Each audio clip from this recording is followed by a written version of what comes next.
last years of the 19th century, that human affairs were being watched from the timeless worlds of space.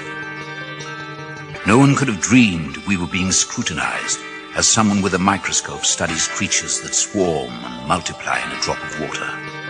Few men even considered the possibility of life on other planets. And yet, across the gulf of space, minds immeasurably superior to ours regarded this Earth with envious eyes. And slowly and surely, they drew their plans against us.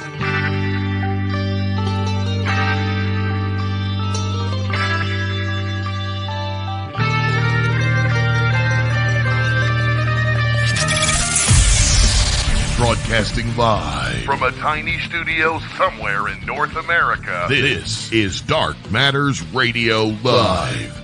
And now I give you your host, the silverback of ufology. Here's Don Ecker.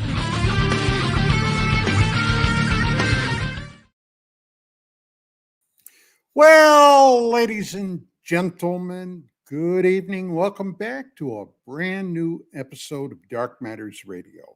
Here we are, 1 week of July. Boom, it's gone. Before you know it, hell, it's going to be September. The kids are going to be back in school.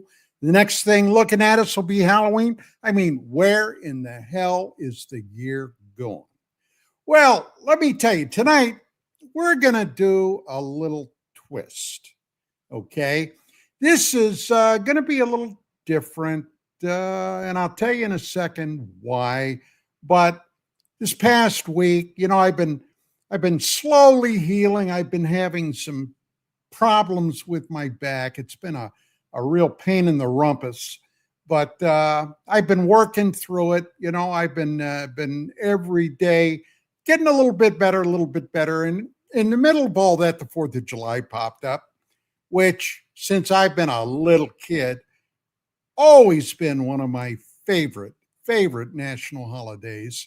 Because, quite frankly, I love this country. My parents loved this country, my grandparents, my family, literally, dating back to the American Revolution on my mother's side. We had representatives at every damned scrabble and fight that this country has gotten into, all the way up to today.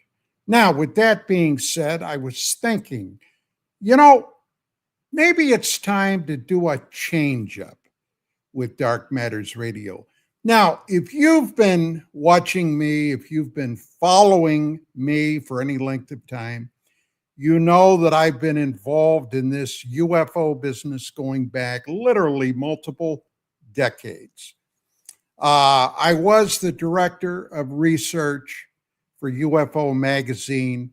But the fact of the matter is, time goes on, people drift in, drift out. A lot of people really don't have a clue what the heck we've been up to. So I thought about that.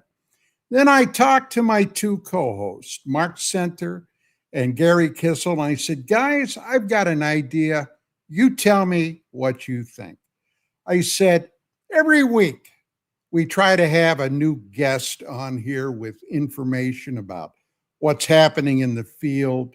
I mean, going back just in the last couple of years, things like the Tic Tac business, things like the Pascagoula case, many other things that we've kicked around. The egg a few months back. Well, I thought maybe it's time that I get interviewed on Dark Matters Radio. I told Gerry and I told Mark, I said, you guys, what do you think about that? And they both agreed. Then they both threatened me. Okay. He said, oh boy, wait till we get you on. And I said, guys, come on, be gentle, be gentle. So anyway, tonight, that's what we're going to do. So I am going to relinquish the reins of the show over to Gerry and Mark. And hey, this probably will be as surprising to me as it is to you. So stick around because that's what we're going to do.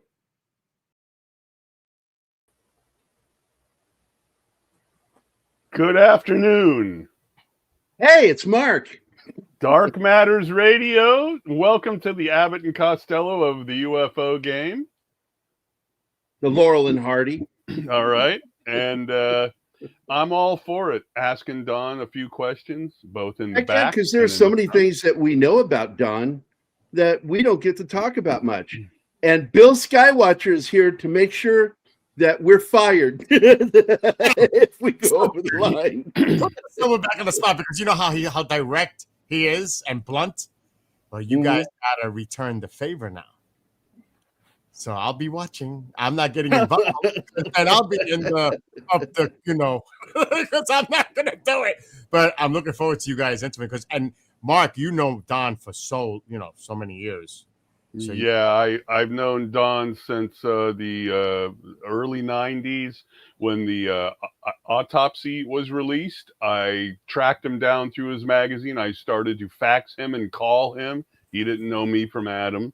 I saw him at conventions before that and would ask questions of him and was shut down almost every time. You moron! But I've known him a long time, and through happenstance and lunatics in the field, we kind of got back in touch and have stayed in touch almost on a daily basis since then. We talk about movies and books and what's going on, not just the UFO stuff. We get a little tired of that, but yeah. And Gerry has the military connection as a veteran himself. With Don, and they have their little relationship there too, as well as Pop Culture Minefield, doing all that stuff with you, Gerry. So both of you are more than familiar with the Silverback. So without any further ado, good luck. I'll be watching. I'm glad I'm not on because I'm not getting in trouble. That's up for you two to do. But without any further ado, see you guys, and let's bring on. You wanna do a formal introduction? Does he even need one on Dark Matters? Yeah, ladies and gentlemen, the Silverback of ufology, former editorial director of UFO Magazine. God damn it, director of research. Yeah, I don't have a script in front of me. I tried to, because I thought about it all week, what I'm going to do. And I said, you know what? I'm just going to do what I've always done. It's something you and I like doing is stream of conscious discussion. I mean, I know so much about your past, but at the same time, there are so many things about your past that I've always been curious about and have been terrified to ask. And not going to say why I'm terrified. All right. You're a scary dude. Well, here. You're a beloved friend of ours, too. Let's start this current, though. All right. I heard a little bit of Don talking to Skywatcher about Russ Coulthart and what he just said. So I'd like to start this off just a little more current, that Rustifer Corthothus came out and said that he knows beyond the shadow of a doubt that the Tic Tac is Lockheed Martin technology. And he just came out and said this on some shows. So I sent this out to you two guys. And in a general sense, I'm wondering from Don if he wants to throw some shade, not only at that statement or not, or at Russ himself, who has an interesting background. Do you take what he says as gospel, or do you take it as more statements from Russ that are seemingly never confirmed? Well, okay, that's a great place to start. And I didn't know much about Coulthard. Did a little checking on him, found out some of his background. Some of it appeared a little shady. He's originally a UK guy, Great Britain. He got himself in a mess over there at some point with the British monarchy. I don't know what all the ins and the outs of that was about, but suddenly he got himself involved in the UFO thing. Now, a number of months ago, okay, and I mean, Coulthard even, if I'm not mistaken, he was even interviewed by Tucker Carlson. if I'm not mistaken. Yep. And very, on the surface, very pro UFO guy. But look, I'm going to tell you something that in all the years, oh hell, now the decades that I've been involved in this, and maybe it's in part because I've been in it so long, maybe in part because, yes, I indeed am becoming somewhat of a curmudgeon, but I get really ticked at a lot of these brand newbies. In NAM, we would call them FNGs or cherries, okay, or fresh meat. They get introduced to it and they go running off, waving their arms about this, that, and something else without an iota of grounded research in the majority of them. Now, with Coulthard, the thing that just absolutely turned me off, and I just discarded the guy as any kind of a source, was a number of months back with the egg video. Now, before this egg video came out, I went up to the news service that he reports on, and they were touting this as a genuine game changer, right? This was going to flip the whole UFO movement on its ear. And so I got to say, sure, I was interested. What in the heck did this guy dig up? Did he dig up something? And then the day came. I was glued to the tube. I watched this story, and I gotta say, I had a bellyache when the damn thing was over. It was in my opinion now, okay, I'm not trying to sway anybody. I'm just telling you from somebody that's been involved in this shit for a very long time. I was not even this much impressed. Now, why? Well, for one thing, I've seen in my time a literal 1,000 tons of helicopters. I've flown in them. I've landed in them. I've taken off in them. I'm not a pilot. I mean, don't misunderstand what I'm saying. But I've seen them bring in pallets of supplies, all kinds of things like that. I looked at this video, and anybody with this much gray matter could have looked at that and said, wait a minute, there's something that ain't right. A helicopter, when it's flying or when it's hovering or when it's trying to lift or land something on the ground, has a tremendous backwash, okay? I saw this thing dropping this egg-looking crap on the ground, not a scintilla of anything with the cable that supposedly was there. No backwash on the grass. I didn't see the grass flowing around. Didn't see anything. And I said, wait a minute. This can't be right. And then the interview that Coulthard had with the guy, and he started talking about a feminine source intruding into his consciousness and all this other bullshit.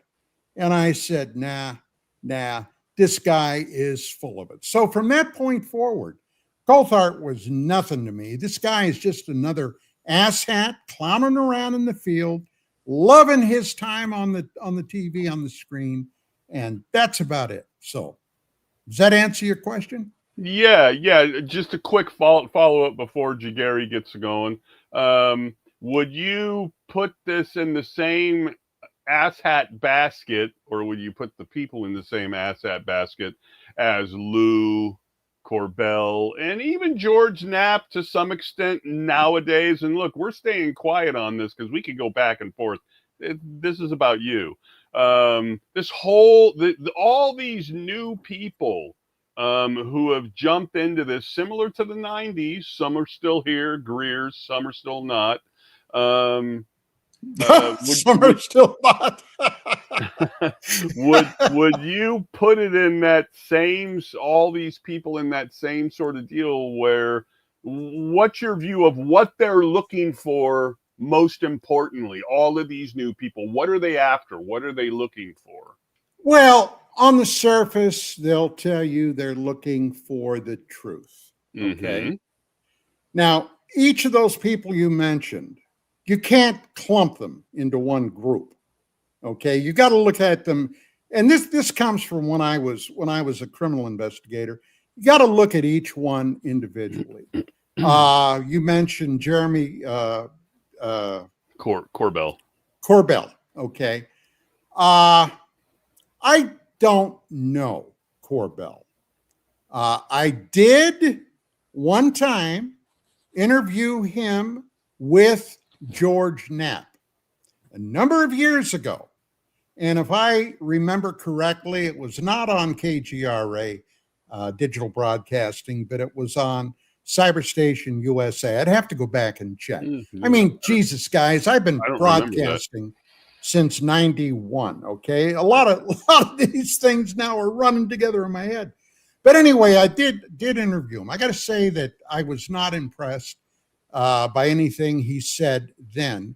Then I saw the documentary, air quotes, he did on Bob Lazar.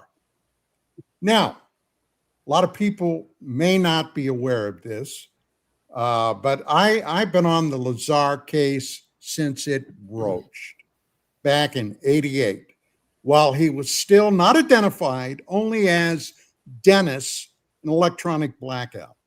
Then shortly thereafter, George Knapp, and I've known George, my God, I've known him actually longer than I know you, Mark. Right. But George, when he finally revealed him, I got my butt down to Vegas. Okay. Now, a lot was happening then. A lot was happening with Lazar. A lot of stuff that was not public knowledge at that time, I was aware of, okay? Not only through my personal relationship with Knapp, but also after I met Lazar. I've been to his home several times when he was still living in Las Vegas, interviewed him in there. As a matter of fact, Richie Saraday, dear man, I loved the guy like a brother, departed now. He died 5 years ago, cancer. And he's still a guy. And Mark, you know this. Yeah. I miss him every day. He was just a fantastic human being. Anyway, we went down there. We interviewed him. And Rich and I also had some adventures down there in Vegas. But anyway, I had a real strong feel for this case. Now, when Corbell did the documentary on him, okay, and this is just my impression, I got the impression it was more about Jeremy Corbell than it was about Bob Lazar, okay? He made sure he told the audience how deeply embedded he was with this. Him and George Knapp are like that, okay? I guess trying to bolster his bona fides, because who the hell knew who Jeremy Corbell was before any of this? All right? I don't know. That's my read on it. Maybe I'm full of it. I don't think so. But that was him. Now, some of these other people you mentioned, what were a couple of the other? Oh, Elizondo. Who's okay. Lou? I never made secret of this. I've talked about it here on this show. You know, when I was a police officer and a criminal investigator, just like anybody that's been any time in that field, wearing that badge, being behind the badge, one of the ways that a lot of crimes get solved finally are through confidential informants. All right. And that's just, a lot of people may hear that and get turned off. Well, sorry, tough shit about that, because that's the way the world works. Now, with that being said, if I had a CI, okay, that I caught intentionally lying to me one time, just once, from that point, now I'm talking about intentionally, not by mistake or misunderstanding, somebody that deliberately went out of their way to bullshit me. That was it with that person, okay? I wouldn't trust them any further than I could pick them up and throw them. Well, Lou Elizondo, I first was exposed to him on the History Channel series that ran for, I think, 2 seasons, Unidentified. And I watched that. I watched every episode of that show. Why? Well, for one thing, at that time, in all the years that I had been a participant in this as a researcher, director of research for UFO Magazine, my time in the field, my time interviewing people, my time interviewing cases, because I was out there on cases too. Okay, I wanted to see what the hell this was all about. And the people involved in that program, I got to say, the names, some of them blew me away. Mm-hmm. Christopher Mellon, a former Undersecretary of State on Intelligence Matters. Elizondo and his purported job at the Pentagon.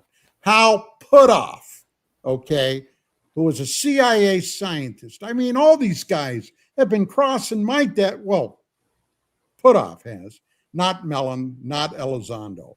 But the guy from, and I can't think of his name now, from the Skunk Works at Lockheed. Skinner? Was it Skinner, I believe? I think so.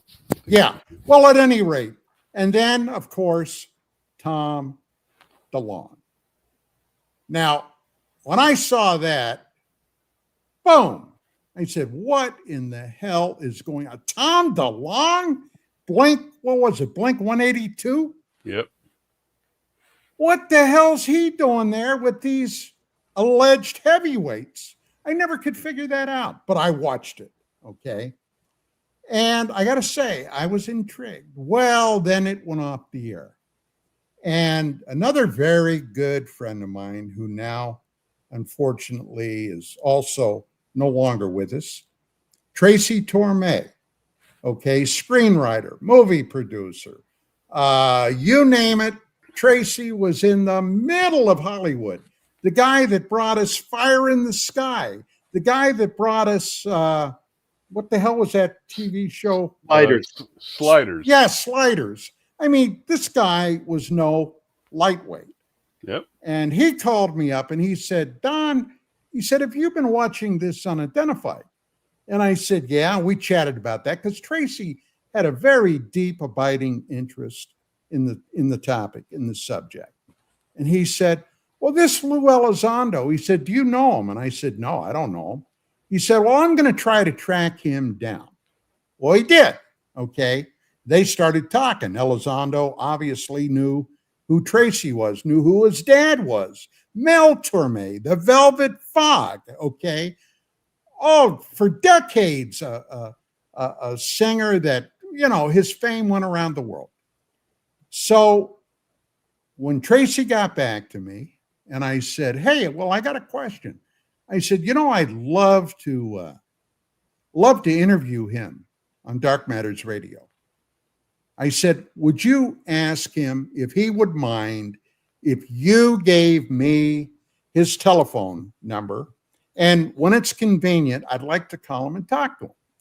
So he said, sure. So he did.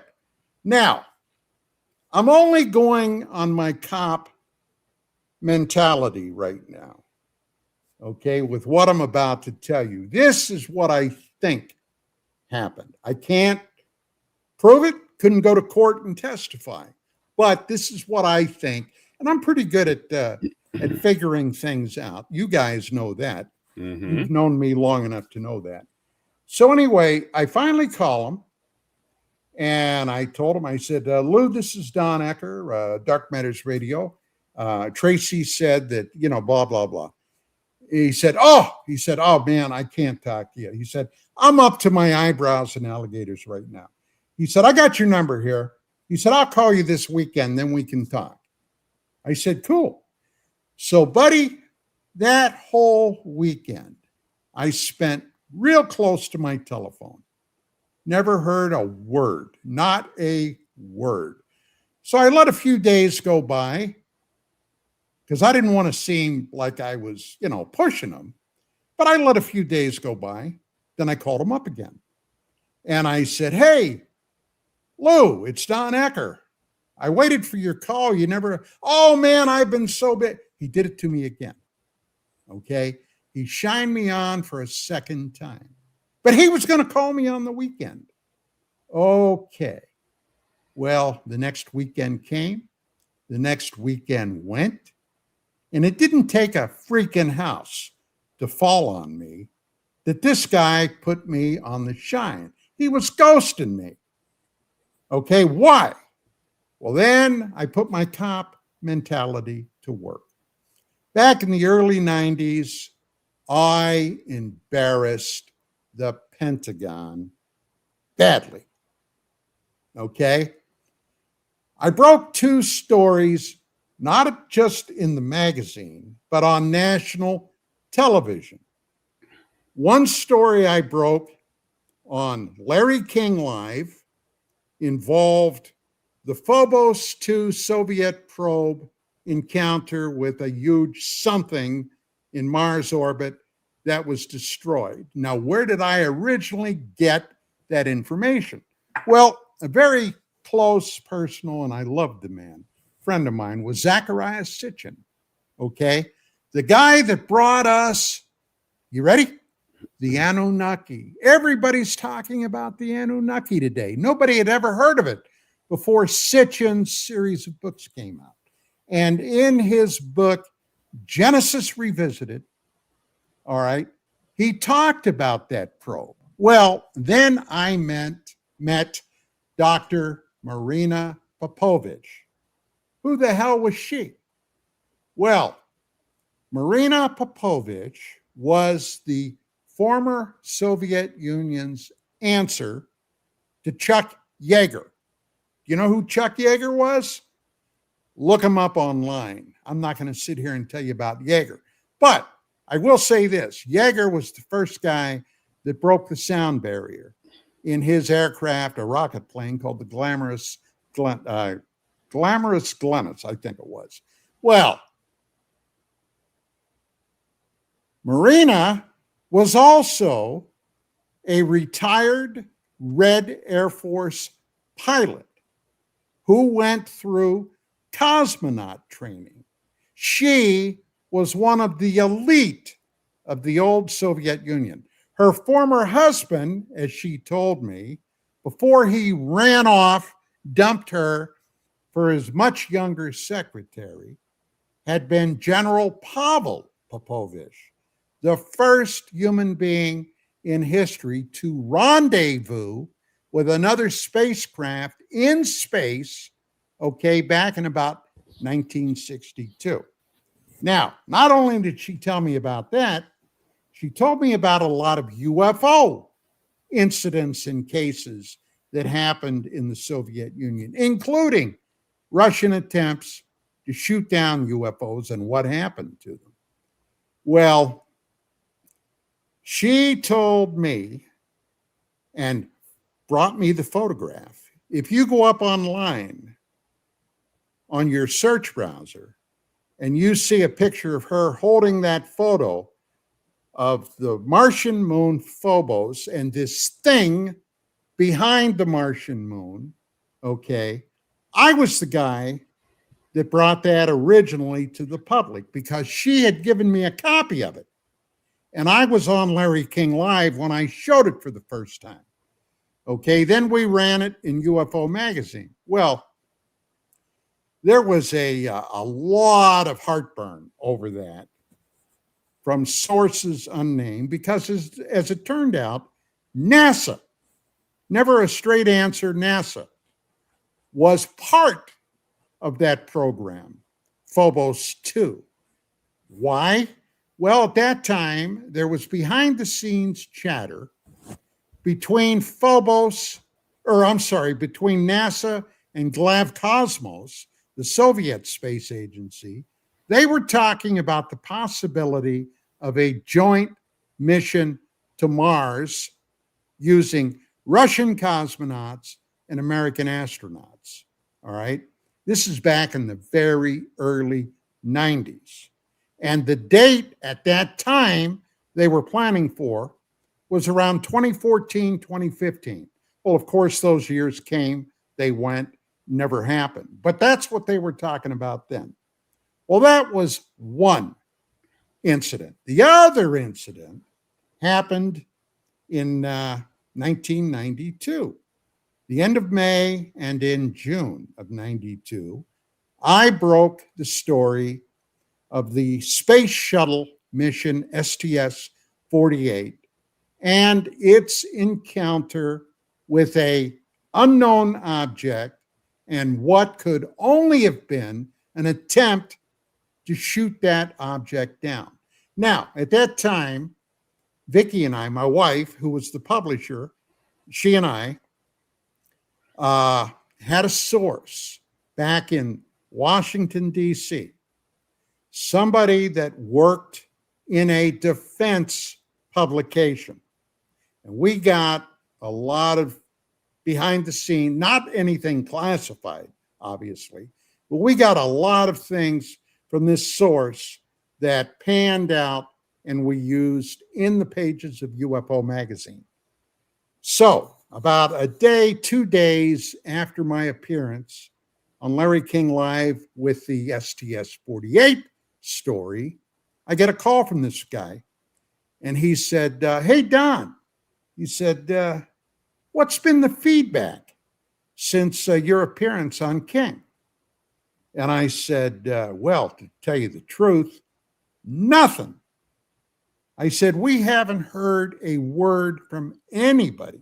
And hell, at that time, I thought that news organizations around the damn country, not to mention in Europe and other places, would have called up, because CNN with Larry King went around the globe. It was not just a national show. It was international. Never heard a word. And this person then said, well, I can tell you this. And I said, okay, what? He said, buddy, you have managed to piss off a whole bunch of people in the Pentagon. And do you know what else? And I said, no. He said, well, at that time, as you know, they had a live feed from these missions coming down. That feed has since been encrypted. You no longer get a live feed, and anything you see coming from space after that, which was the end of June of 1992, will have been vetted or is in timed release. So I pissed off people at the Pentagon. Now, I'm presuming that Elizondo talked to somebody at the Pentagon, and I'm presuming they told him to steer clear of me. Well, the bottom line was that guy didn't have the guts to just tell me, hey, I can't talk to you. That's what I would have done if the situation were reversed. But he didn't. He didn't have the guts to do that. Instead, he lied to me. So, to answer your question, no, I don't take him very seriously, Mark. Does that answer your question? Yeah. Gerry? Well, we know that Lou Elizondo has been under a lot of embarrassing statements that he's made, showing a photo that was proven not to be what it was, as well as just recently, with the last week or two, the supposed video footage of a sphere flying in the clouds that has been scrutinized by a lot of the people that we know. And basically, I see a lot of celebration over in the Twitter sphere by a lot of the ufology people that I'm following, that Lou Elizondo is finally being taken to the mat and scrutinized the way he should have always been. And it's a problem. This is what I just complained about to the guys, is that you've got a handful of people that are trying to make themselves the funnel of information that's being fed into the community. And that's fucked up. You can't have that.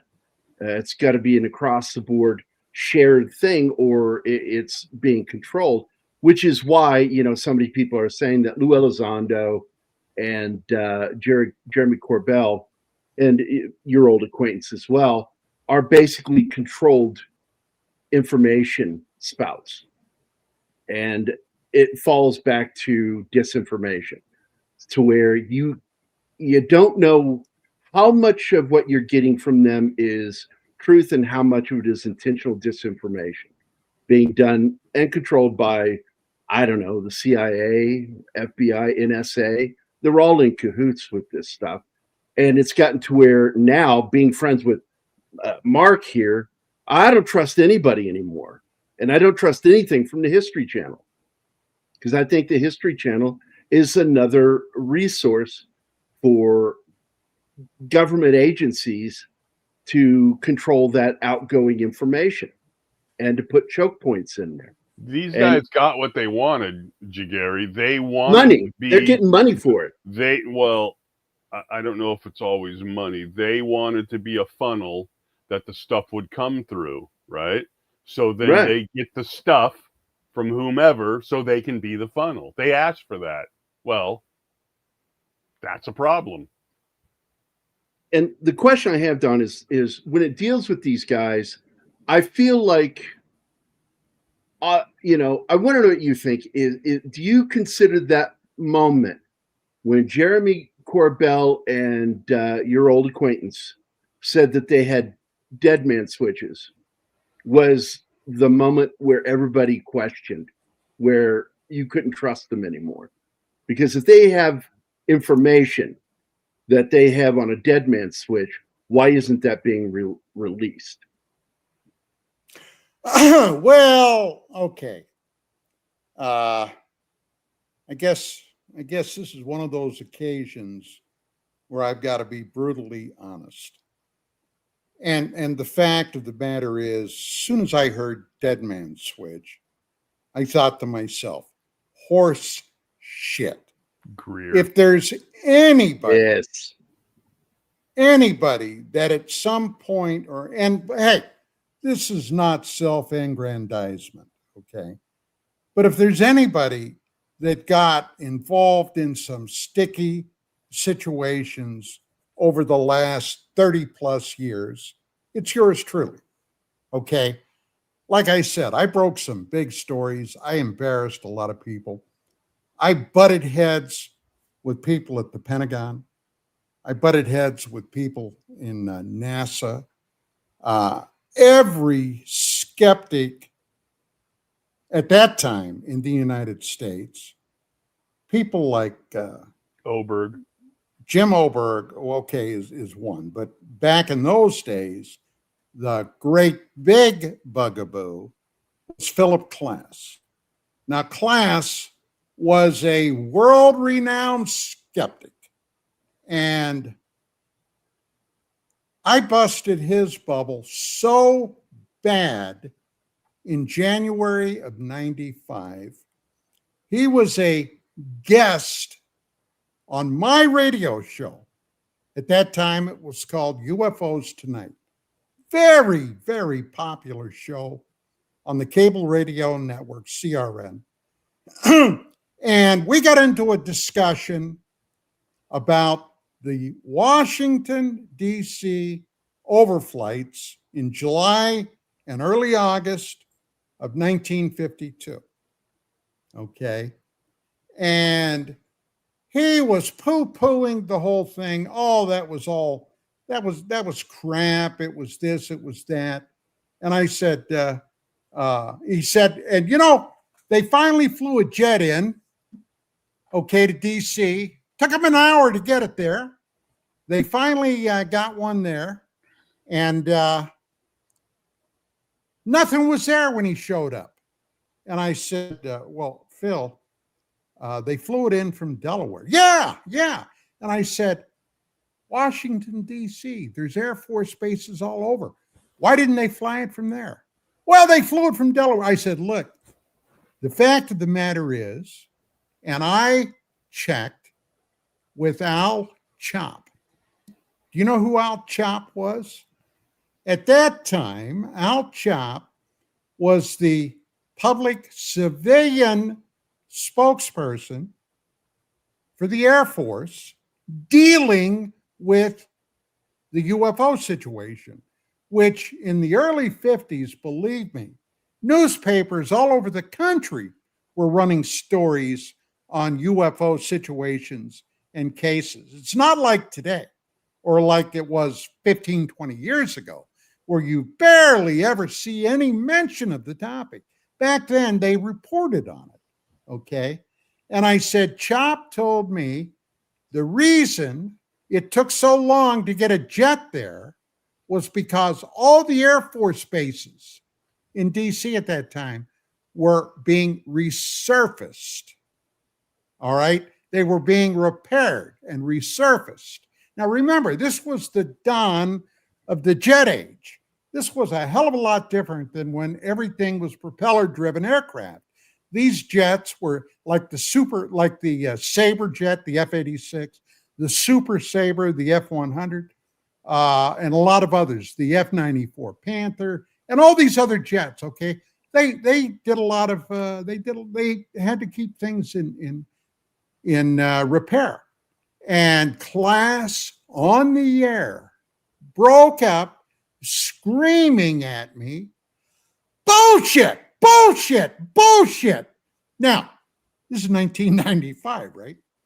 Right. And it's not like today, like here on KGRA, you can get away with usually a mild profanity, unless you're Gerry, and then you throw a lot of F-bombs around. Yeah, I've been counting, Gerry. So anyway, I said, Phil, you're on the radio. Fine, good night. And he hung up on me. So yeah, I've had my runaround with all of these people. So the bottom line is, like I said, you got to look at each one individually and then make your determination on what or why or where, what are they trying to pull.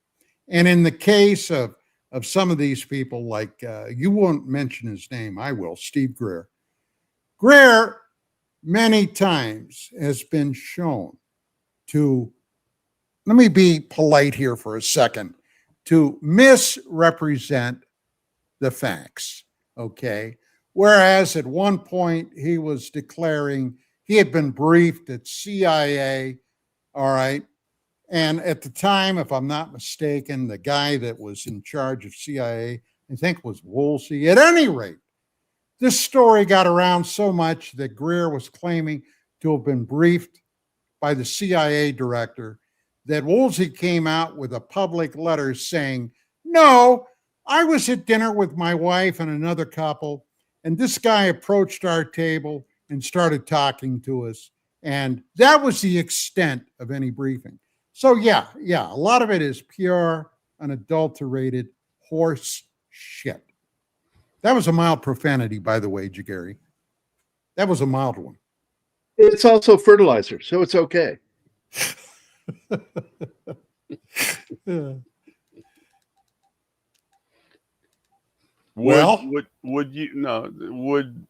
How would you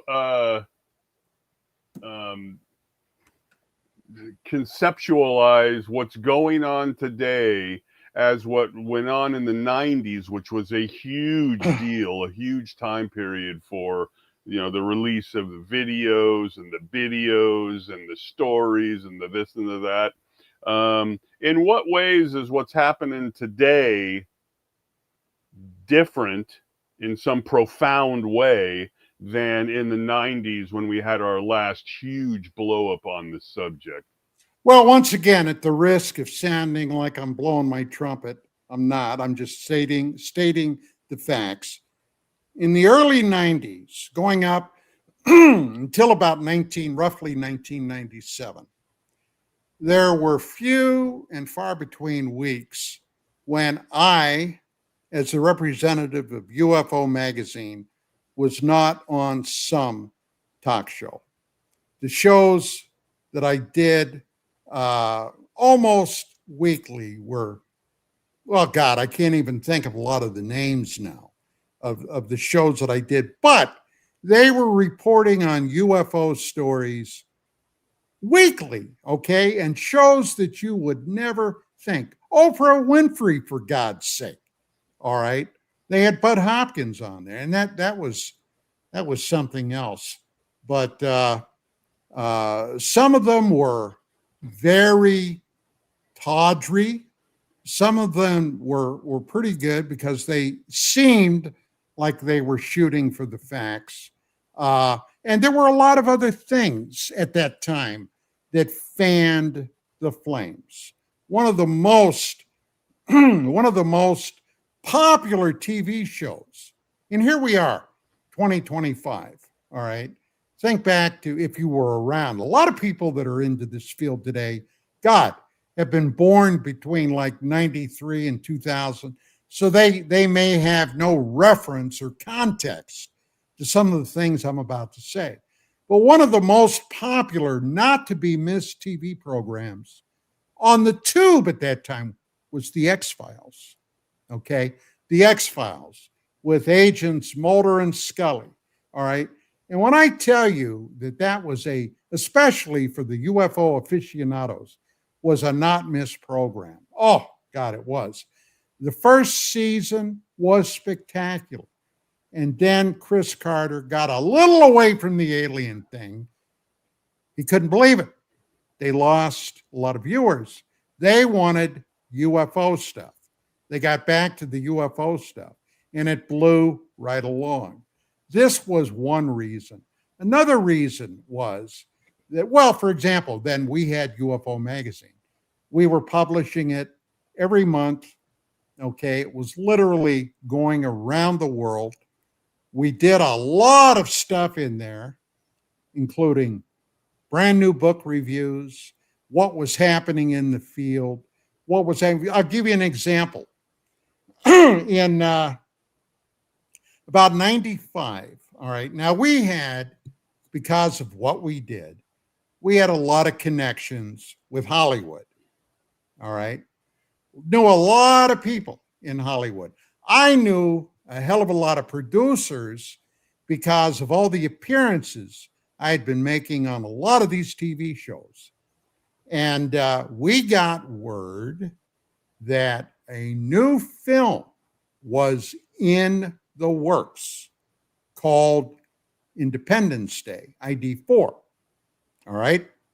Now, Vicki and I, and we had another writer with us then, ended up doing almost a full magazine spread on this show. Why? Okay. Because it was just a stupid movie, right? Well, no, not really. One of the big things about this movie involved Area 51, that legendary place first brought to the public by George Knapp and Bob Lazar. Now, Area 51 has been there since about 1953 or so. This is a place so far outside of, well, it's like literally like going to another planet. I've been out there a number of times, and I got to tell you, if I've ever seen a more godforsaken, shitty place, it's out there in the Nevada desert. And what do? Well, I can tell you this much, that without a doubt, are at that time top of the pile spy craft were flying out there or were developed out there. The U-2 spy plane. The SR-71, okay? Now, the SR-71, the Blackbird, all right, and I'm sure you probably know what that is. If not, pop it into your search engine. This is an aircraft that's today considered obsolete, but its top speed is still a military classified thing. You can't get the exact numbers on that because it's classified. Where did it come from? Well, primarily the Central Intelligence Agency.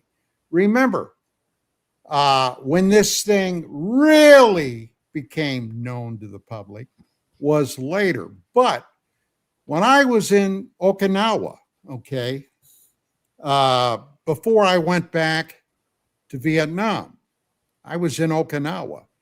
There was big, and I guess still is, I haven't checked on it in years, a big Air Force base there called Naha. And I'll never forget, I had a little car then.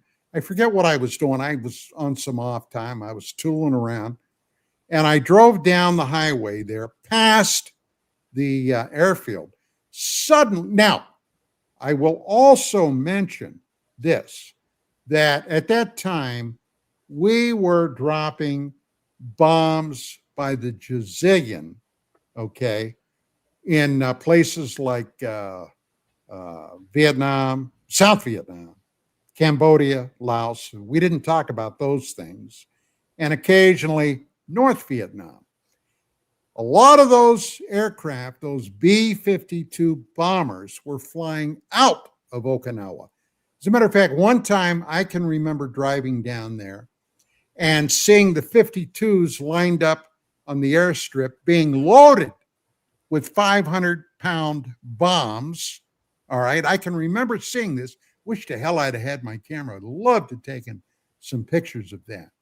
But the other thing was the SR-71, the Blackbird, was being flown out of there. And where was it going? Well, obviously, flying over North Vietnam, China, and let's not forget North Korea, because they were getting all kinds of data from those aircraft. And this damn thing, this SR-71, could fly practically, not quite, into outer space. That's how high this thing would go. The U-2 could fly at 70,000 feet. And that was much less intricate than what the SR-71 was. The SR-71 could fly damn near 85, 90,000 feet, probably. So, yeah, there's nothing in the world that could have touched it. No missiles, no jet aircraft, fighters trying to catch it. Wouldn't happen. This thing flew over 2,000 plus miles an hour. So, yeah, there was some weird stuff going on there. But here's something else that a lot of people are not familiar about. And I knew about it then. And I wasn't involved in research at that time, but I knew it from people like books I had read, Frank Edwards, Don Kehoe, others. There was a triangle over there by Japan that they called the Devil's Triangle, much like here in the States, the Bermuda Triangle. And they had there's one in Alaska too. I'm not talking about Alaska, Gerry. I know, but I'm talking about the Far East. Mute him. All right, fine, Mute him. I can tell you that they've lost as many aircraft and as many ships over there in this area with obviously no public acknowledgement of this, but it's there. And I would imagine it's still occasionally gobbling things up. So, yeah. Now, I am aware, though, about the Alaska Triangle, Gerry. I do know about that.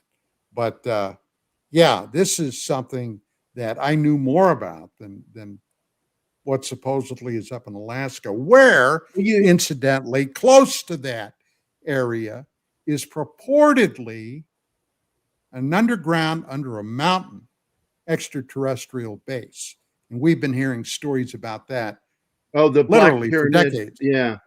And pyramids. We'll and have to continue this on the side of the hour because we're getting so close to the end. But just in summary, where do you see ufology going? Do you think that it's achieved anything at this point of being more serious, or do you feel like it's so full of snake oil salesmen that it's hard to filter?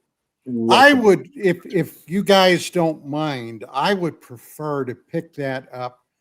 Okay, we'll pick in the it next up segment because I have another question that goes with that too. It's not a short answer. Okay. Well, let's go to break, Skywatcher. Get on it.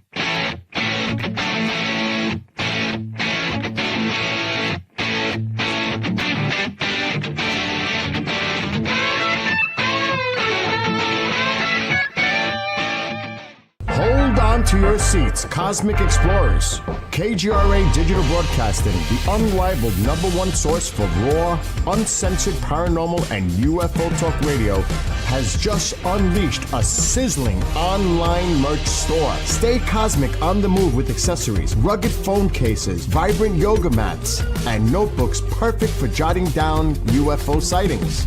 Ignite your obsession with the unexplained through bold, exclusive gear that demands attention.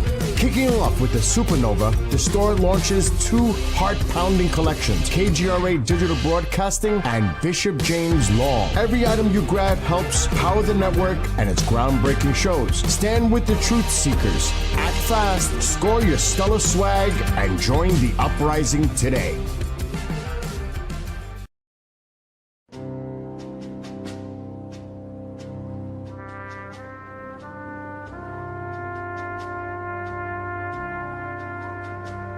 From Iraq and Afghanistan,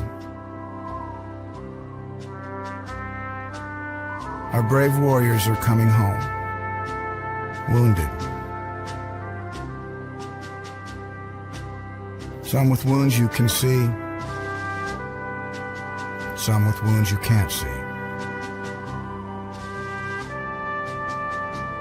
Wounded Warrior Project was created to support our men and women coming off the battlefield.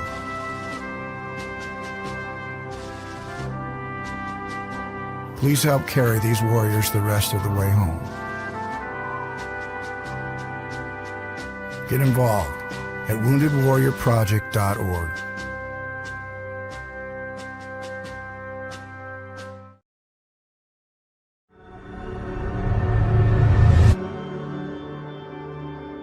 MUFON is the voice of thousands of like-minded people who want to see change. We speak up against UFO secrecy. We engage governments and agencies around the world on the topic. We share information with the public through our journal, website, newsletter, social media, and even our own TV channel. When you join MUFON, you add your voice to the cause. Few things are more important in our time than understanding the UFO question.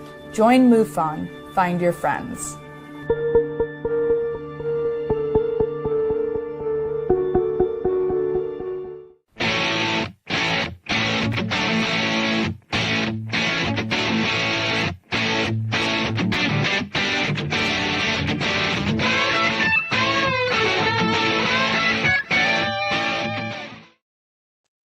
All right, so we're back for the second half of the show, and I'll go ahead and reform my question for you, Don.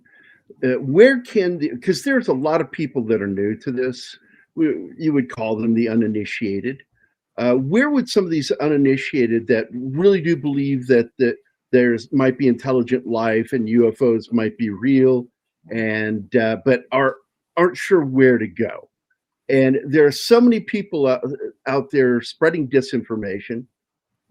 Where can they trust stuff like this? Can they go to MUFON? Can they go to KGRA and find all those answers? Or do you feel that there's some other resources out there that could help them learn to do their own research and reading? Well, there are a number of researchers out there that I've always had regard for. One of them is Kevin Randall. Now, Randall is a prolific author, okay? And his former writing partner that he collaborates occasionally with is Don Schmidt. Schmidt is another resource that I would recommend. Richard Dolan has done some amazing work and research. But like anything else, if you want to get somewhere with this, you've got to work to do it. You've got to do research.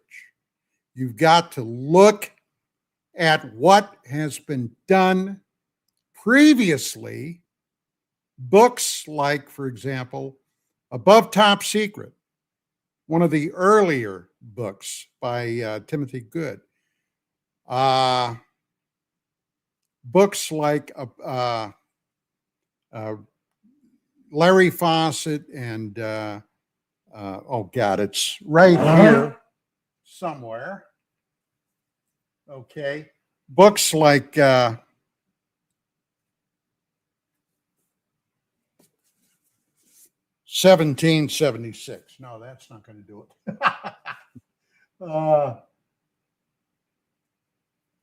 Here we go. Clear Intent, the government cover-up of the UFO experience. And some lesser-known books that I've got no financial ties to any of this stuff, but there's been a researcher out there. I lost contact with him a few years ago, but he had his finger on the pulse, especially of those usual suspects. The guy's name is Gerry Beckham, Bekkum. And I have told anybody that ever asks that, do you really want to know some of the shenanigans that go on in this field? Go up to the Amazon Book Center, pop in Gerry Beckham's name. He's got 4 books up there, and I could not recommend them any higher than I do. The very first one in the series is called Spies, Lies, and Polygraph Tape. Okay, chock full of never before seen information. Some of the other aspects of the field: interdimensionality, quantum entanglement, strangeness. Yeah. My personal research project for over 20 years, lunar questions on lunar transient phenomena, and some photographs I found that nobody had ever seen before from NASA archives showing artificial objects on the moon. This book is called To the Moon and Back with Love. Now, this is primarily about a guy by the name of Ingo Swann, who was regarded even today, he's been dead a few years now, one of the most psychically gifted people on the planet. He was the man that designed the protocols. He had a top secret clearance, was in the Stargate program, remote viewing, okay?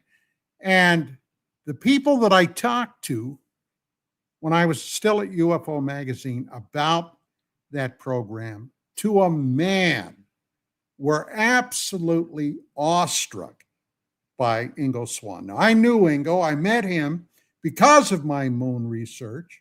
I had been invited back to Bordentown, New Jersey, by a UFO guy back there, Pat Marcatilio.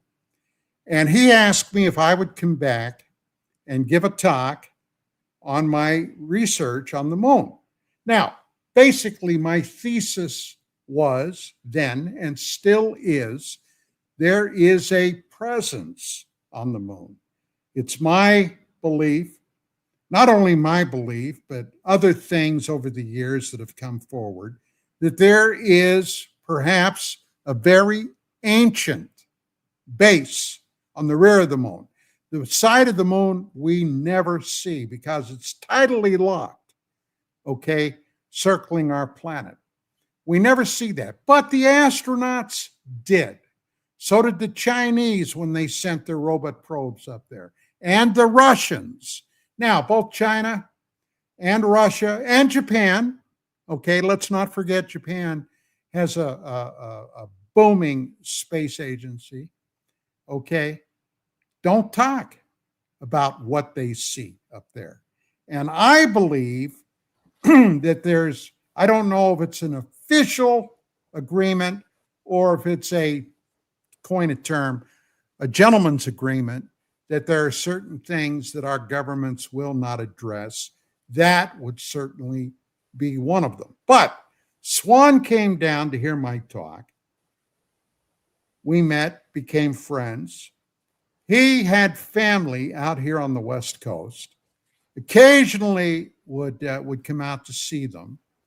And when he would come out, they would let us know. He would let us know, Vicki and I, and we would have dinner with him. And I had a dinner with Swan at a small Italian restaurant in Burbank, California. One of the most memorable nights of my life, Vicki and I. Okay. Over about a 4.5, 5 hour period, we had some fantastic Italian food, several bottles of very fine Italian wine, and some brilliant conversation by Ingo. So, yeah, his story is detailed pretty well in here. But Swan wrote a book. I have an actual hard copy of it. It's practically impossible to get that book today in hard copy, but it's titled Penetration. That's the name of the book, Penetration. Now, someone, I have no idea who, scanned his book, and it's online. If you would be interested in tracking this down, put it in your search engine, Ingo, I-N-G-O, Swan, S-A-W-N-N, and Penetration. You can find it and download it. And believe you me, it's worth the read. Absolutely great. By the way, Commander Cobra is in the chat, and he said something here. General Welch, Air Force Chief of Staff, killed the SR-71. Rumor is because he was not selected to pilot it earlier in his career. Really? Yeah. Hey, Charlie Deuce, glad to hear you, bud. So Don, if you had to talk to the newer generations who are not going to read books, they are not going to download PDFs and read them. They are going to watch documentaries. They're going to watch the History Channel. They're going to watch TikTok and YouTube and all that. Would you just not consider them, or would you have any sort of recommendations for the people who aren't reading anymore, which are millions of people? Okay, all right. I'm going to answer this in the only way I know how. Okay? If that is your attitude, think about it like this. Sex, all right? You've got the possibility of sex with real people, regardless of your taste, men, women, whatever, or masturbation. Now, masturbation feels great when you're doing it. But when you're done, then what? You got nothing, all right? Nothing.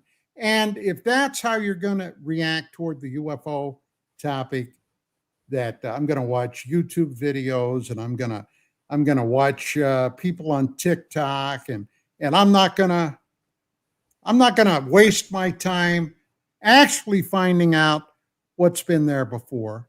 Hey, do what makes you feel good, but you're not going to get anywhere and you're not going to learn anything else. Now, earlier, before we went to break, Gerry, you said when you asked that really long question, and you rephrased it when we came back from break, but originally you said something to the effect of, let me see now if I can recall exactly what it was.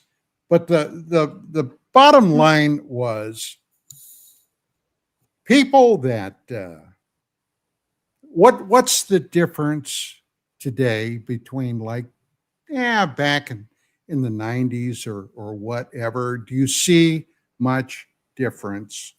And I was kind of excited, or words to that effect. I paraphrased, obviously. You're right in the ballpark, because I was wanting to know more about how, because with the advancements in internet technologies, to where, we had bulletin boards early on, then we had, these groups, and then you had MySpace and all of that. But in leaps and bounds, technologically, we have moved so much to where now these people that I worry about can utilize these spaces. Well, let me answer. And how concerning is that now? Is it worse today? I observed things in 2017 that I would have never believed in the 90s. All right. One of those things, now, whether this is a Pentagon dog and pony show, and I kind of suspect this may be part of it, okay, it would have been unheard of for somebody like Christopher Mellon, former Undersecretary of State, dealing with military intelligence, to come forward publicly talking about the UFO situation. I would have never believed that, okay? Right.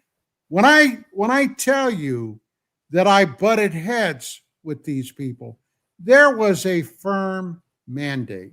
Nobody in military or government service would ever speak about UFOs except and only except to ridicule them or ridicule the people reporting them. For decades, commercial airline pilots, if they encountered something, they would not report it to anybody. You know why? Because the first thing the airline would do would be to ground that person, okay, send them to a shrink to have them evaluated, all right? And the same military, all right? If a military person came forward to report on a UFO, they shit-canned that guy, all right? Shit-canned him. It's all different now. Now, a lot of things that I considered, and believe me, I've been doing this a long time, and I've thought about this, my God, the time that I've wasted thinking about this subject. But the bottom line is, are UFOs real? You bet your bottom dollar they're real. Where did they come from? I don't know. And nobody else that I'm aware of knows either. The very upper echelon in the government may have much more information, and I'm sure they do, than what you or I have. But look, these objects have demonstrated capabilities that we would be very hard-pressed today to duplicate in 2025. In 1953, all right, one of the deans of researchers in this field, honest to God, legitimate, real, nose against the grindstone, was a man by the name of Donald Kehoe, Major, United States Marine Corps, retired. Donald Keyhoe, if you're not familiar with him, was a graduate of the Annapolis Naval Academy in 1922. Keyhoe became a Marine officer. You can choose to go either Navy or Marine when you graduate Annapolis. And he became a pilot. Donald Keyhoe took the first air group into the island of Guam years before World War II began. All right. Keyhoe was severely injured in a plane crash. All right. Ultimately, medically retired. All right. Became an aviation writer. And in many regards, Keyhoe can be credited for bringing the whole UFO topic to light. Initially, he heard these reports in the late 40s, thought it was all malarkey, was crap, didn't believe it. But as it turned out, Keyhoe at that time had many contacts in the military that at then, late 40s, he had known from the 20s, some of them from his academy days. One of them, okay, that was a classmate of his was Admiral, the first director of the Central Intelligence Agency. The name will come to me in a minute, probably. Oh, but at any rate, Alan Dulles? Hillenkotter. Oh, Hillenkotter. Hillenkotter had been a classmate. And they had frank, open, between the two of them, discussions about this. And there were people then in the armed forces. Now, remember, this was just a couple of years after World War II ended. The most prohibitively costly in terms of not only national treasure, but human life in our recorded history. Anywhere to 60 to 80 million people died in that war. All right. Now imagine that. Just our development of the atomic bomb cost billions. And back in those days, a family of four could live on 15, 20 bucks a week. That's how good their money went. And billions using that criteria to develop this bomb. Now, it was after the detonation of 3 atomic bombs. The first one was the test in July of 45 in New Mexico. The second was Hiroshima, and the third was Nagasaki. So the bottom line is, suddenly, after centuries and millennia of nobody knowing anything about atomic weaponry or nuclear reaction physics, anything, suddenly here's this primitive bunch of hairless monkeys. By the way, that's you and I. And they're using atomic weapons. Now, that had to get somebody's attention. And apparently it did, because that's when these unknown objects started showing up in mass, and they demonstrated a particular interest in nuclear facilities. All right, it's something else you don't hear a lot about, especially today. And why? Because the majority of people in this field that call themselves ufologists don't know their ass from third base on the history of this. Okay, it's scary. Now, to get back to what I was saying. Okay, 2017, Harry Reid, the former senior senator from Nevada, all right, came forward with an open presser talking about getting, and it's not even pocket change by military standards, around $22 million to finance this ATIP program in the Pentagon, Aerial Threat Assessment Program. Now, what the hell were they talking about? Well, obviously, one of them had to be the UFO thing. Oh, and by the way, UFO thing. Yeah, this is something else that I had to smile at. Back in the 40s, they were known as saucers or flying saucers. Then the Air Force jumped forward and said, nah, that's not serious enough. We're going to call them UFOs, unidentified flying objects. And that was catchy. It caught on. But suddenly it wasn't catchy enough any longer. Suddenly, just a couple of years back, they started calling it UAPs, unidentified aerial phenomenon. Now, what the hell's with that? A rose is a rose is a rose. They smell just as good, right? Well, what did the UAP thing? Give it a new sheen, a new glamour? I don't know. But to me, they're still UFOs. Well, they claim that it was to get away from the stigma of the acronym UFO. It's like you're just changing, and it's going to be the same thing again. Well, the bottom line is this. All right. There's something there. They've known about it for 70 plus years, because don't for a second think that all their denials about what this phenomenon meant, that they didn't take seriously. They took it real seriously. In fact, a document surfaced 25, 30 years ago. And God, I should have gone into my files and dug this thing up. It was an official Air Force document that, by the way, all copies were ordered to be destroyed. All right.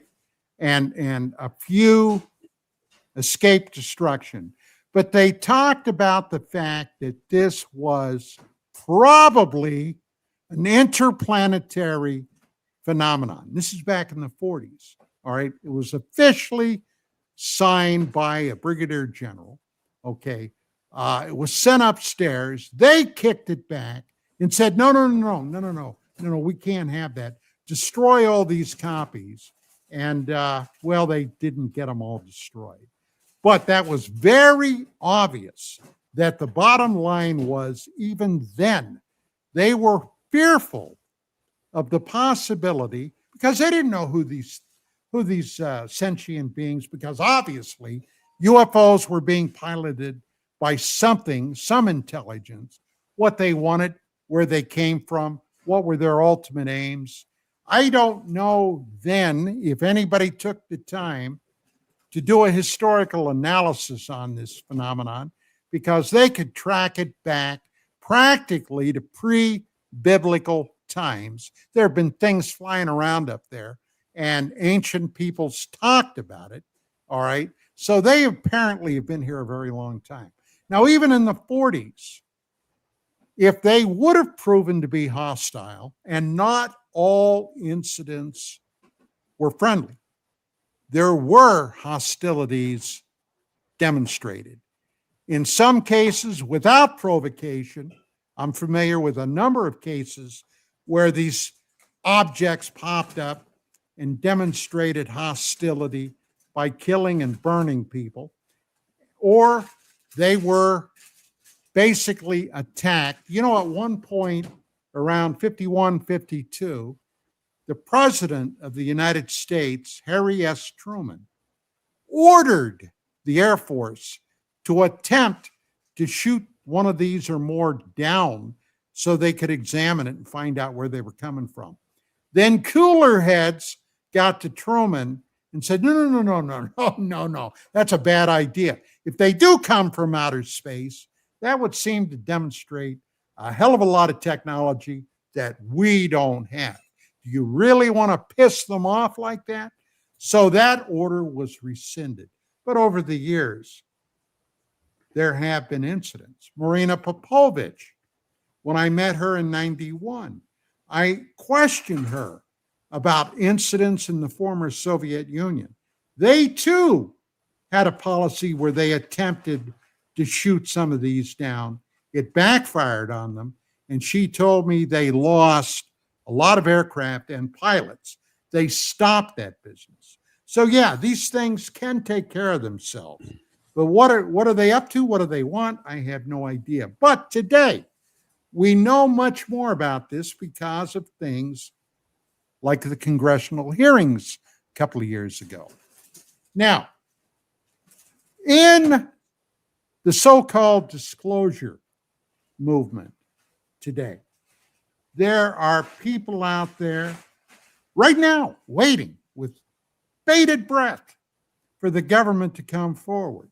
Now, you guys both know that I wrote a paper this past year on disclosure called Disclosure, a dangle too far. And by the way, dangle, that's an IC term, intelligence community term. Okay. But what basically did I say? By all accounts, all right. And by the way, the guy that originally put me onto this was Gerry Beckham. All right. Gerry Beckham, basically through his contacts, and he had a lot of contacts in the IC, in the intelligence community, basically said that something was discovered that had the powers that be, and I'm using his quote, not mine, had them shaking in their boots. Something that they discovered, that they made a determination then, this can never be revealed, ever. Okay? It would upset, turn basically the American people and also around the world on its head, whatever that thing was. Okay? And this secret is secured by something called an SAP or SAP, Special Access Program. Now, what is that? A Special Access Program. That means that it's a military government secret, a project, something along those lines that is so highly classified that even if you were to ask somebody, hey, do you know about this project? Even if they said no comment, they would be basically, they could be charged with a felony. This mandates that if you do have some information, you may not know what it is, but you have some information. By policy, you must lie about it and say, no, I never heard of that. I know nothing about it. That's how deeply concerning this is. Now, I had an occasion to discover that. I also wrote a paper on that. That was called the Wilson Davis incident. Now, Thomas Wilson was an admiral. He was director of the DIA, that's the military's CIA in essence, except not CIA, it's Defense Intelligence Agency. They do a lot of spooky stuff, usually concerned with the military, all kinds of things. But he was basically asked by several people, including an Apollo astronaut, if he could find anything out about this cover-up, this UFO thing. Well, make a long story short, Wilson tried. He discovered that there's an aerospace corporation out here on the West Coast. Now, I don't know this for sure, but I think it's Lockheed that have been working on a special access program way behind the scenes in the deep, deep dark. He called them up as the director of DIA and asked them about it on the phone. They said, well, we can't talk about anything like that on the telephone. If you want to talk about that, you would have to come out here. Purportedly, he did. He flew out was taken into a skiff where he began to question them.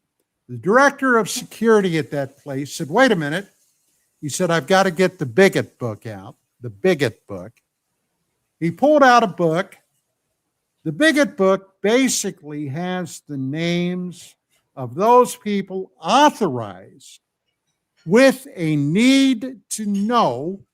Okay, that's the important criteria, a need to know because of their duties. They have to know this, that, or something else that are cleared to be talked to with genuine information. The guy looked in there for Wilson's name. He said, well, sorry, Admiral, you're not in here. Have a nice flight back to D.C. Well, this guy was upset. And he was prepared to raise holy hell back at the Pentagon until somebody pulled him aside and basically said, well, you're going to be retiring soon. And there's a chance you're going to get another star in your collar when you retire. You really want to put that and your pension and everything else at risk? Well, purportedly, Wilson then cooled off. But one of the people that had been involved in this situation was Eric Davis. And he apparently had a private in the back seat of a car meeting with Wilson at EG&G down in Vegas. And, well, you can find out purportedly what Wilson told him. Now, later on, reporter Billy Cox, okay, and anybody in this field knows who Billy Cox is, C-O-X, Billy Cox. Purportedly, he called up Wilson to interview him, and Wilson denied everything. Well, this was obviously an SAP program, and by federal statute, Wilson had to deny everything. He couldn't admit that he knew anything about it. So, yeah, do I think it was real? I do. And it was Richard Dolan who originally reported on this, okay? Dolan did some great research on that. So, yeah. So the bottom line is today, are we any further ahead? Well, a lot of people think we are. I maintain we're not, because in my paper, I said whatever it is that they're covering up, they're going to cover it up till they go to the grave. So then what are we to make of all of these whistleblowers who have come forward, both congressionally and even people like Crazy Greer, who are commenting on things covered in an SAP clearly, and nothing's happening to them. So evidently the government is using them to fill the funnel in the mouth of all of these other people, because they are talking about things that are covered in an SAP clearly, and they're being allowed to talk about this stuff if true, and nothing is happening to them. Well, remember what I said. A Pentagon dog and pony show. Okay? It feels great when you're doing it, but ultimately you get zippity-doo-dah out of it. Well, Nothing. no, you don't really get zippity-doo-dah when you have Grush who comes out saying people are being murdered by ET. Yeah, and we both saw how Congress just let that one slip right by. Well, to even say that people are being murdered. Oh, okay.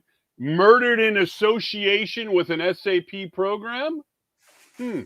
Well, in 1947, and I document this in my disclosure paper, okay, immediately following the events of the Roswell incident, late June, early July, somewhere between the end of June and the 4th of July, 1947, suddenly 3 monumental things took place within weeks.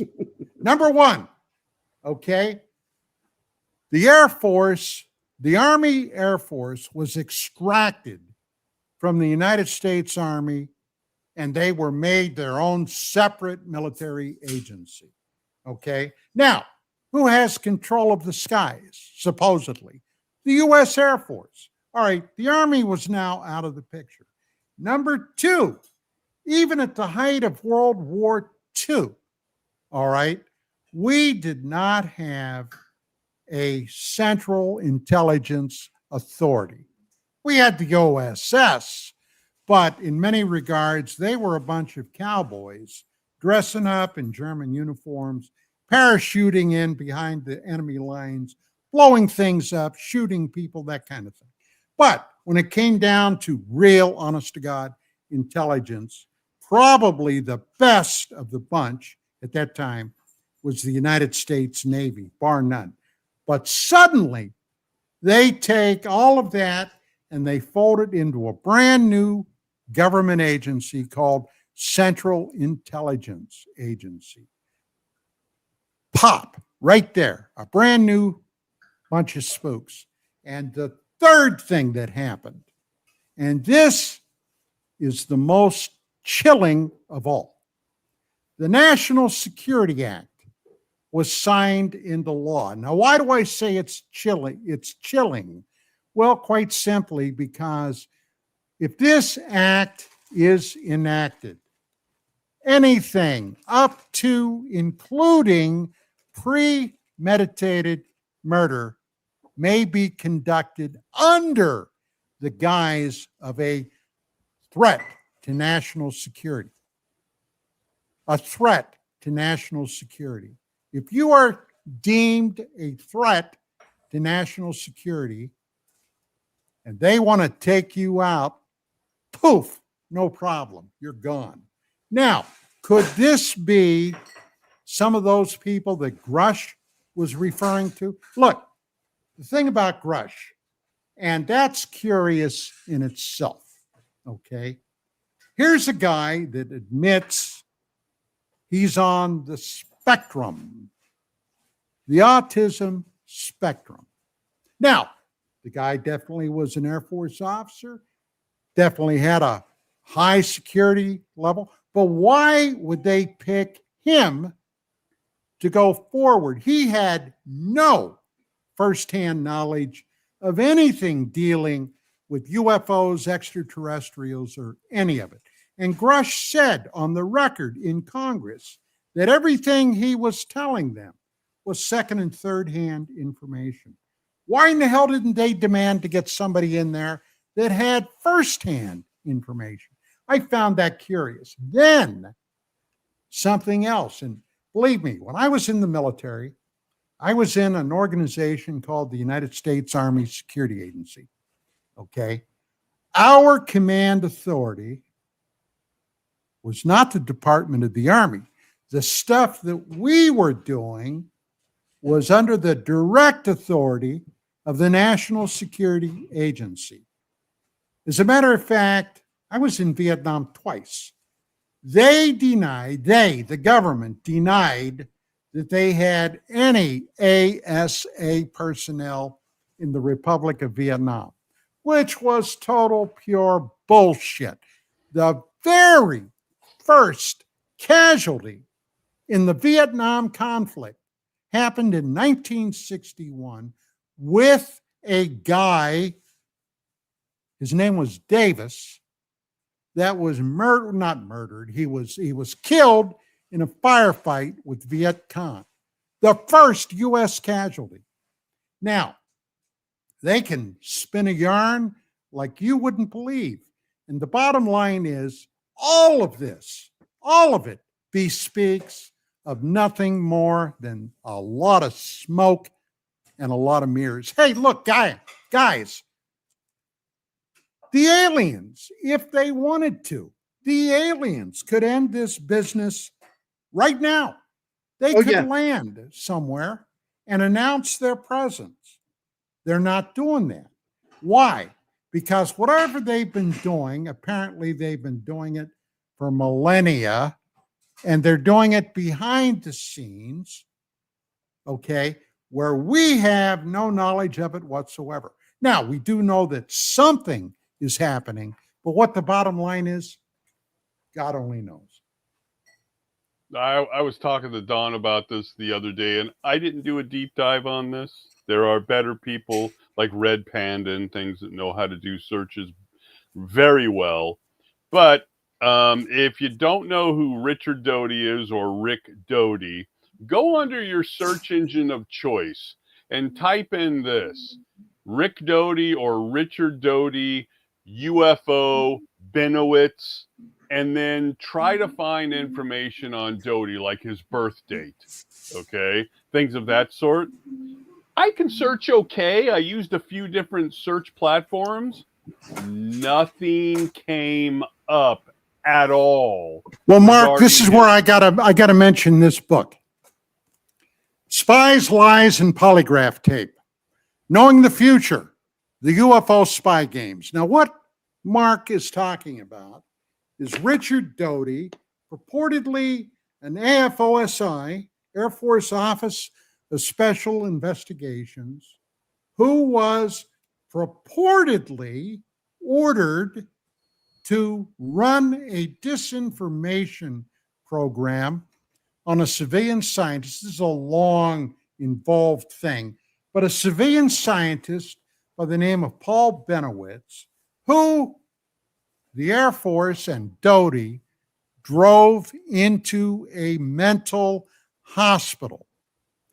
Now, one of the people that was very conversant in this whole thing was a former UFO researcher at one time, probably the top of the heap, by the name of William Moore, who committed professional, not dead, but professional suicide in July of '89. That's a story for another day.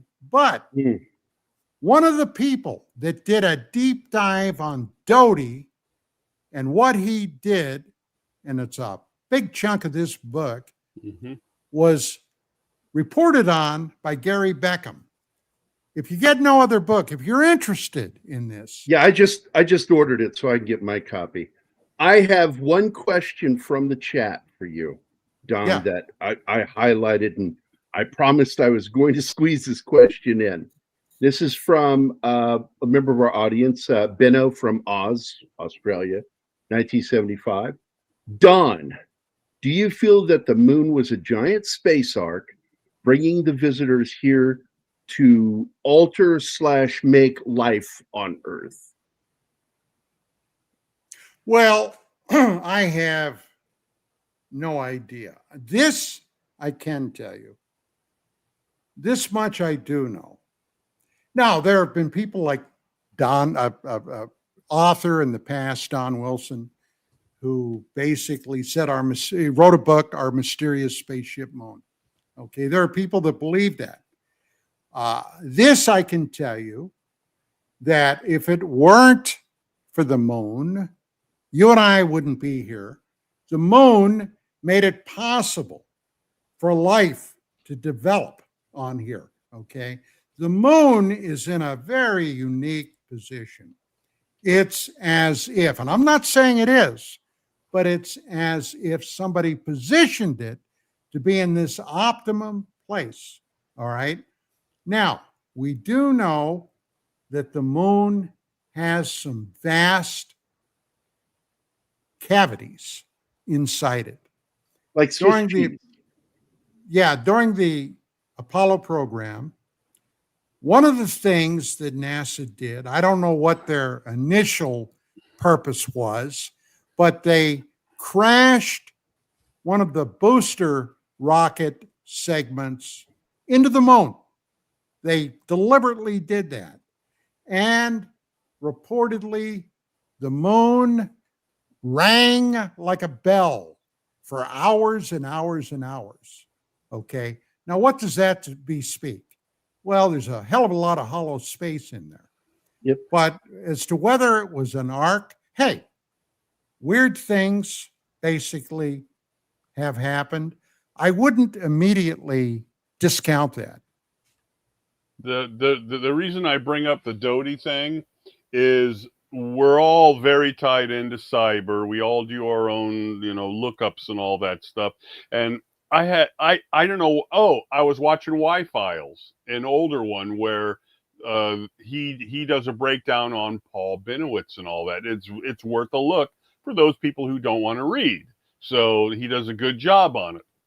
And I said, oh, gee, I wonder what would come up if I searched out Doty. Virtually nothing of any importance came up on any search engine that I used, which kind of tells me, gee, I guess I can't trust the search engines, can I? When I put in a name like that most of the public knows nothing about this guy at all.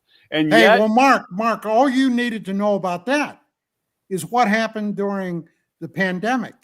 oh, okay? Right. But that affected the election. But that affected billions, millions and billions of people. Doty on the surface doesn't, right? I mean, we could get into the balance of this, but in general, why tamp down an unknown name? Yeah. Right. A virtually unknown name. And I'm looking at that going, wow, what actual involvement did this guy must have had to basically scrub in my searches from the internet, right? Now, So, Greg Bishop, a name that should be known in this field, did an absolutely genius level book on the Paul Benowitz affair.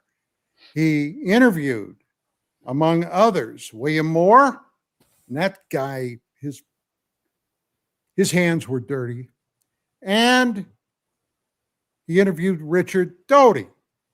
As a matter of fact, Gerry, look that up on the web. Which Greg one? Bishop and Paul Benowitz. But yeah, he basically nailed that to the wall. So you would think that some of that material would make it to the web, and I'm kind of surprised. I'm not saying it isn't, because I started going to a deep dive. I found a bunch of interviews with Doty on it, but I mean, just the basics like birth date and stuff like that. Not this guy, yes. up. Yeah. I remember you telling me about this, and then I read up on it later that they drove him to self-deletion, and drove him insane. Yeah. It kind of wakes me up to the fact where, why can't I find, I mean, quickly, okay? I'm not saying you can't find it, but I was just doing some searches like, what is his birth date? Won't come up, right? Is he dead? Won't come up, right? And you know as well as I with AI now, when you start typing stuff in, stuff just starts to, like when I typed in Christopher Mellon, and his quotes, a ton of stuff pops up, and his biggest quote that he's known for is, the world is not ready for what disclosure will reveal. That's the biggest quote that he's known for, but it pops up, right? Boom. Right. But then I go to the Doty thing, and granted, I can find interviews and stuff like that. But as far, like if I was to type in Christopher Mellon's birthday, you know what it would do? Pop up and show me. I'm sure it would. I don't even have to look it up. Well, obviously somebody blocked him.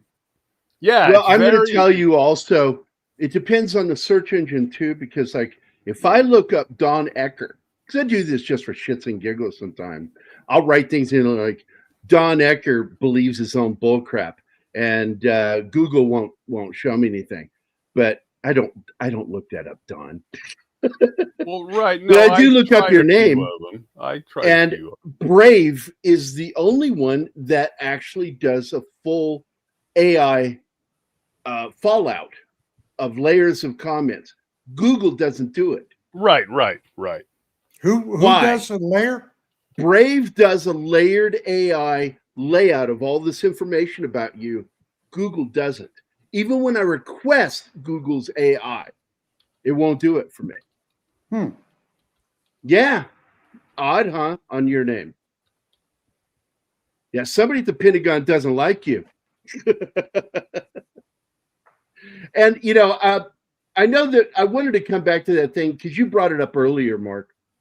The whole thing with Coulthard's statement about that he knows absolutely proof positive that the Tic Tac was Lockheed Skunk Works. And I'm like, where does this guy get these fucking brass balls? Before.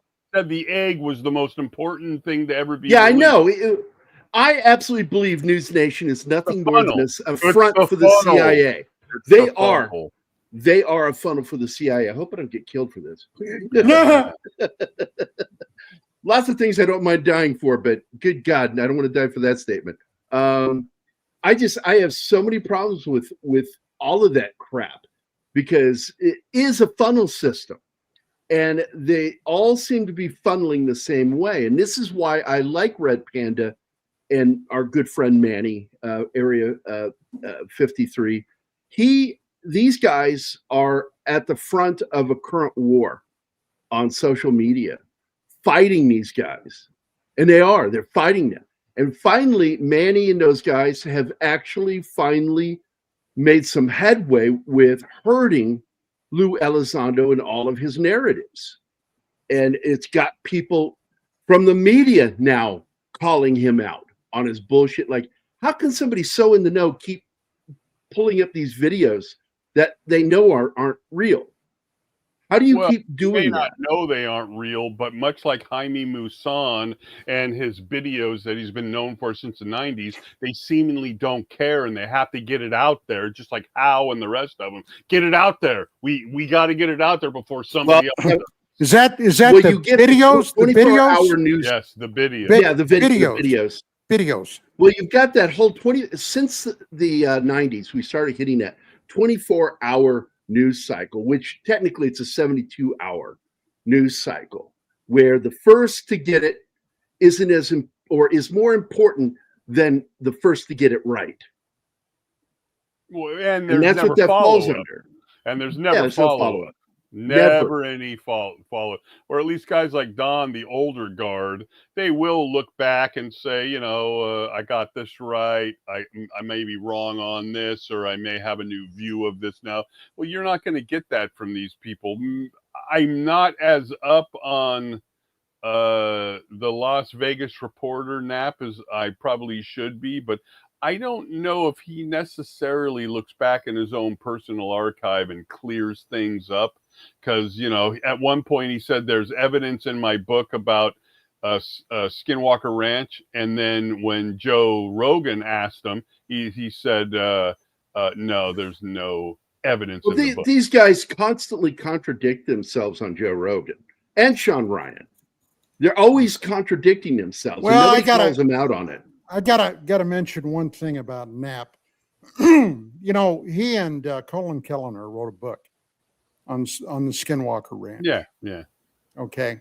Now, Vicky and I drove over to Vegas to have dinner with George and basically interview him because we did a review on his book.